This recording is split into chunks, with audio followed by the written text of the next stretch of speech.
Good morning! Day 2 at Vigan. No!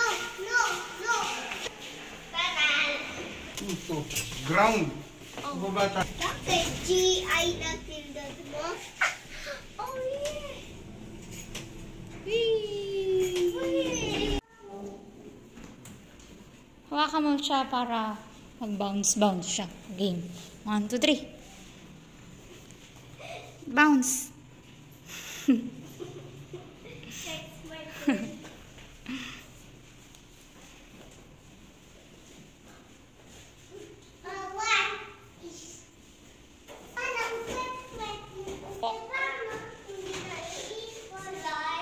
Parang may ganyan si Lola Baby. Hindi yan slide.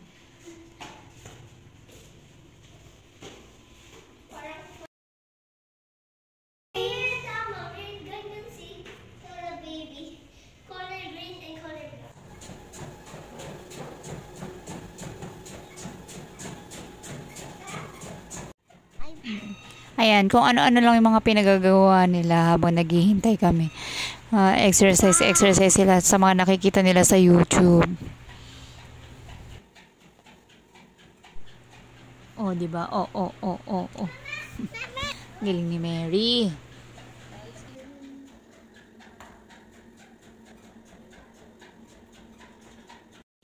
So, ang first stop namin ngayong araw na to ay sa Museo ni Crisologo.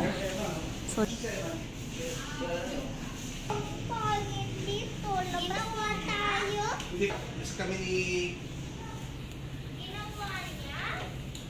dito makikita mo yung bahay niya. So, yung mga gamit niya, lumang gamit. Ate Bia. Lumang bahay. Lumang mga kung ano-ano sa buhay ni Crisologo. Tingnan mo yung ano. Oh, yan ang typewriter namin nung araw, ate. May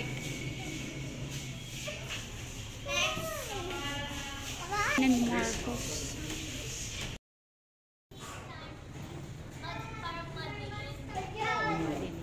Tignan mo yung mga sinaunang ilaw. Yung mga mesa dati, tsaka upuan. Hello, nandito kami sa house ni Congressman and former Governor Carmelita Crisologo. Tama ba yung ano? Pagkakamention ko na yun. Next room na! Tignan mo yung mga upuan. Tingnan natin yung mga upuan dati, oh, loko. Look. Ito naman yung ref. Yung ref dati. Loko. Ito naman yung laki ng ref. Dito tayo. Dito. Tingnan mo yung mga gamit dati. Look, yung sinaunang ref, oh. Wooden refrigerator? Hala, mahal, meron palang wooden refrigerator. Ayan, wooden refrigerator. Ganyan yung nasa Masha in the bear. Ito yung ate Bia, pang-plancha. Walang... Laki! Tingnan mo yung pang-plancha. naman ang ref nyo dati. Nilalagyan to ng uling sa loob para uminit. Ito yung Yan ba yung pang-plancha meron? pang-luto. Ito yung dating Ayan, paso. Yan, na plancha. Pangit dati. Ito, pang-plancha. Oh, yung sinaunang Uy, tingnan mo panahon. yung ref. Ang laki. Tingnan mo, ito, refrigerator. Dito nilalagay ang ham. Ang laki. Pero two-door siya. Very low dining table. Look. Very low dining table. About a foot high. Siguro for Japanese, parang nakaluhod Sa sila. mga Japanese, ganyan, di ba? Tingnan mo. Oh, ganyan. May oven din pala dati. Tapos, may ganun si Lola yung nanay ni Lola Baby. Yun yung ganung lutoan. Masha in the bear. Oh, dito tayo. Refrigerator over. Sabi ni Mary, parang haunted house daw. Hindi, lumang bahay lang to. Tingnan mo. Sabi mo Ay! wanted house? Hindi ka haunted house. Uy, may ganyan si si Lola Freddy. Nalagayan ko ng tubig. Yung mga bintana. Nagayan niya ng tubig. Hindi nakakatakot. Kaya malamig dito, ate. Tignan mo yung hangin. Papa, para haunted house dito eh. Hindi. Papa, dito na dyan sila Lola Baby. Kay Lola Baby. Sa apartment may ganyan. Kaya. Pang bunot.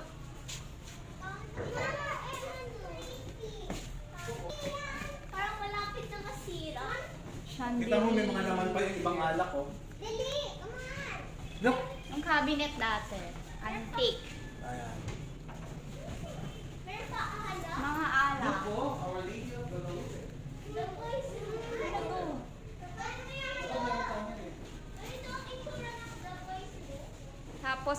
Tignan mo yung higaan nila. Parang higaan natin. Meron bukod. Maganda na boys room. Maganda ni Papa room. Hindi mo pinicture.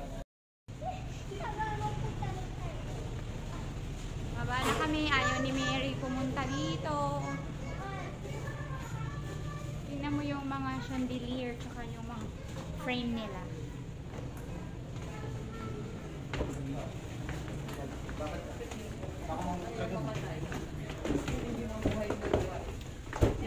Meron pa dito. Meron pa dito. Ah, may office siya. Law office. Ito yung Huwag office na. na. Nakita lang namin. Sandali lang naman. 5 minutes. 10 minutes. Sila na yung space bar. Ito yung mga typewriter. Yung mga nakikita namin, hindi na bago sa amin. Kumbaga, nakakatuwa na lang na nakikita ko pa rin siya hanggang ngayon na kasi sa modern times hindi na natin nakikita yung mga lumang kagamitan na yan, pero nakakatuwa lang na nape-preserve siya, no, dito sa mga museums na to. Kaya kumbaga para sa akin bilang 1985 na pinanganak, nakita ko na yung mga yan, mga traditional na gamit. So nakakatuwa lang na nakikita ko pa rin sila up to now. Sapatos na to. So yung nasa loob ng frame na yan, yan yung suot niya nung mismong araw na pinatay siya sa loob ng simbahan. Ate, yung mga encyclopedia, ayun. Encyclopedia, mga books. Ngayon, internet. Encyclopedia. Okay, sa ibang pag nakuha yung skin patay na, Opo. bakit nila nagawin yun? Eh, para makita ng mga tao na gano'n ang itsura ng mga...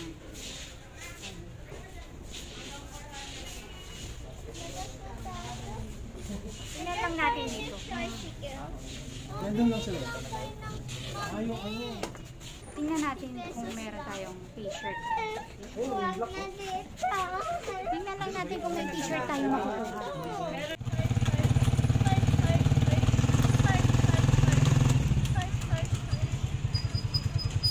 Yung mga ibang lumang bahay dito, talagang as in lumang-luma. Pero yung iba, ni-renovate na rin. Pero yung iba rin talaga, makikita mo pa yung mga talagang dating-dating bahay nila.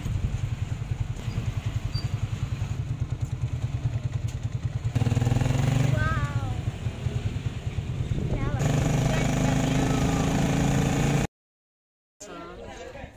I love the Bantay Watchtower, built in 1591. Hindi kami makapasok kasi Damaged during the last earthquake that occurred last July. dati nakapasok kami dyan, nakaakyat kami doon. Bawal na ngayon pumasok. So, uwi na kami. Gusto ko na umuwi. Let's go, Spider-Man. Pwede na tayo punta sa tricycle. Oh.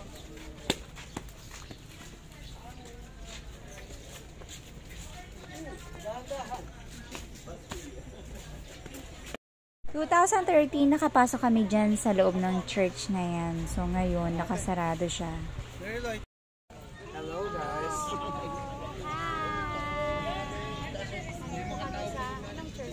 What church is this? Wala. Lego!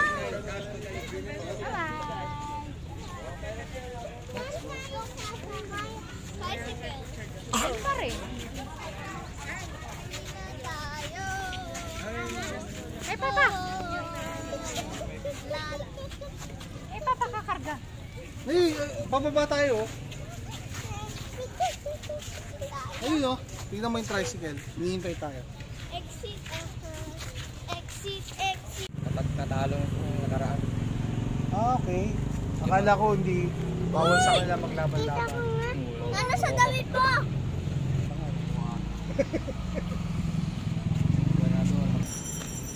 Ano ulit lasa? Quezon City tinira yun eh. Ice cream.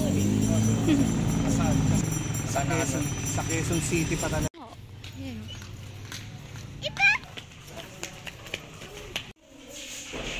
Oh, ito pala.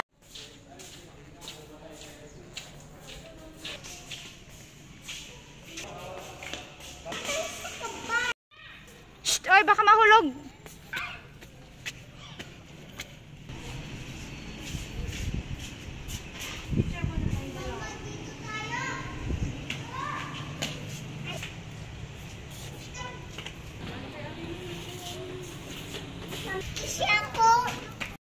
Nandito na kami sa pottery making, pero hindi naman kami nag-try. Baga, pinanood lang namin. Parang kala mo ang dali lang gawin, pero parang mahirap din. Kasi nade-deform siya, tapos babalik ka na naman sa umpisa. Ito yung mga banga.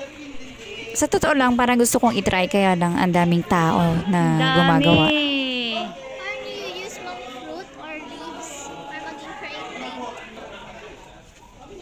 Tapos yung mga bata rin naman, hindi rin naman nila trip yun or madudumihan sila ng bonggang-bongga. Hita niyan eh. Picture na lang kayo. Chicken.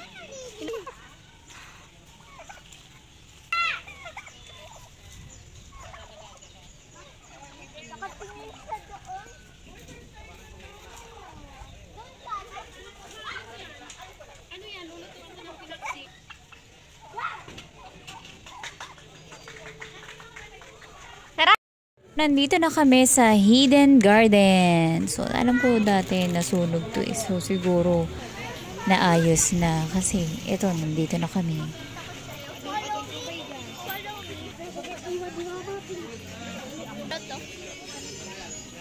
White parrot. Ah, oo, si White Parrot.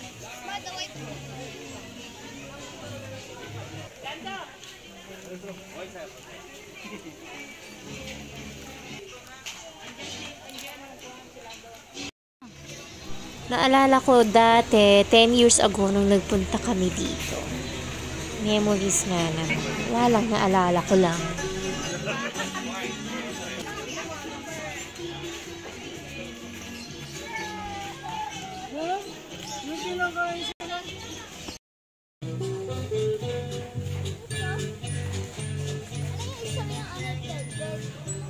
Nang walang pasabi. So, papunta lang naman kami sa mga halamanan, mga iba't ibang halaman, tsaka yung mga binibentang halaman. Ang pera na kukuletan na.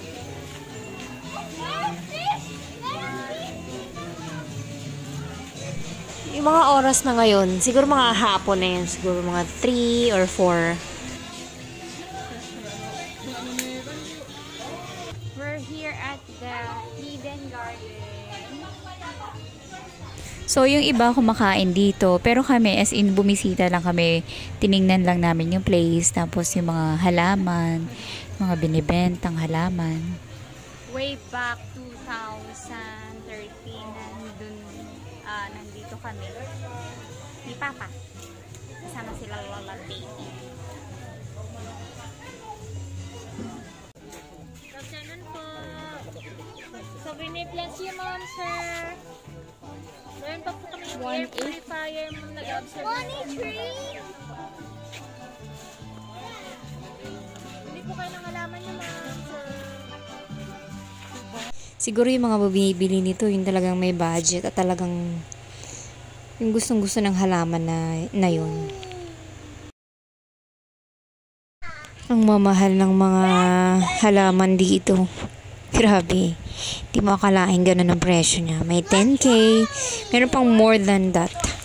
Kasi 500. 90 pesos. 500. Saan mo nakita? Pakita mo sa amin. 3,000. Tingnan mo. Saan? Ah, 10K yun. Sa Marina. Hello, grabe. Ano? Wow, mura. Ayan, ginawan ko ng music video itong Bantay Watchtower na pinuntahan namin. Ang cute lang ng mga pictures. Sa Ilocos nga pala, maraming mga nagtitinda ng mga ano ba yun, scramble. Ang sarap niya. Pero, syempre, kasi tourist spot siya, medyo pricey siya, mas mahal siya, no? So, ito yung second day namin na morning sa hotel. Nag-picture-picture muna kami bago kami umalis o lumarga. Habang hinihintay namin yung service namin papunta sa mga tourist spot destination sa ngayong araw na to. So, yan nga yung mga pupuntahan namin. Pero hindi naman as in lahat. So, pupunta kami sa Crisologo Museum kung saan yung nakita namin yung mismong bahay o yung office na yung tinitirhan ni Crisologo, mga ginamit niya, yung mga mesa, upuan. Nakakatuwa lang na makikita mo ganun yung mga kagamitan nilang ginamit dati. So, may imagine mo kung paano sila at saan yung tinutulugan nila, ano yung mga kamang ginamit nila, ano yung mga sasakyan na ginagamit nila. Tapos, ayun lang, nakakatawa, medyo ma-i-imagine mo. Kasi medyo nakakita na ako ng mga ganong gamit kasi sa mga lolo't lola ko. Syempre, hindi naman ako ganon kabata, medyo matanda. 1985, so na witness ko na yung ibang mga traditional na gamit. So, ito nga yung Bantay Watchtower, tapos yung church doon sa tabi, tapos yung weaving na yung dinaanan namin na nagtatahin ng mga kumot, mga banig, yung ganun. So, dinaanan lang namin yun. Naka-face mask pa kami dyan ng time na yan. Yung iba kasi need mag-face mask, yung iba naman hindi. Ayan, so picture-picture si Mary Jan, it's her time. Ito din, another museum, mga paintings, yung mga lumang mga sapatos, lumang mga kagamitan. Parang kala mo na sa Korea ko. Ang ganda ng liwanag dyan, yung effect. Ayan, nag-picture kami dyan. Ayan, dyan lang naman kami kumakain minsan sa mga karinderya. Para mura, diba? Tapos, ayan yung gumagawa ng pottery. Ayan, nasa Hidden Garden na kami dyan. Hindi rin naman kami masyadong nagtagal dyan. Tapos nyan ay another stop. Next stop ay Baluarte. So, nagawa ko ng another video doon. Kasi medyo matagal yung video na yon. Ayan. So, nandyan yung iba't ibang mga halaman na super ang mamahal talaga na hindi mo akalain na gano'n ang presyo na. Ayan. Picture muna kami bago kami umalis kasi ang ganda nung effect niya sa mukha mo. Diba? At yan na, matatapos ang Hidden Garden. See you sa Baluarte.